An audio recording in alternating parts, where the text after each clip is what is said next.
So the last two features that were part of the update for FTCU are the auto scroll for pin drawing mode and the thread chart. So we'll just look at the thread chart really quick.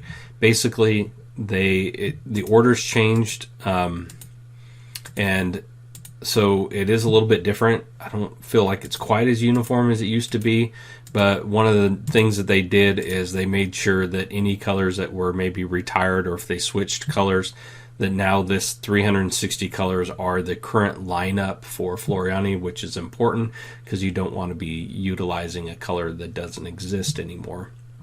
The other thing is that pin drawing mode.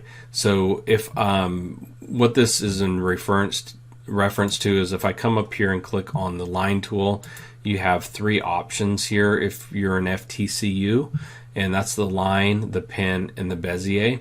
And the default input mode is the line, and that's what most people use for creating shapes. It's just you left click or you hold down Control as you click and it creates curves. The pin mode is this middle one right here, and that's your freehand. You can see it looks like a pencil, and you just click and drag around to create your own shapes freehand.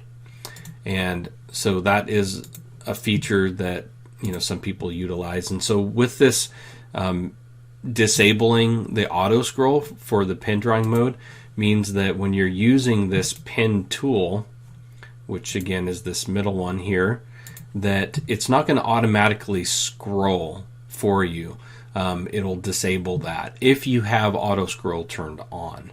So if I come in here to my program preferences and I come to the environment tab, you'll notice by default disable when in pin mode is selected.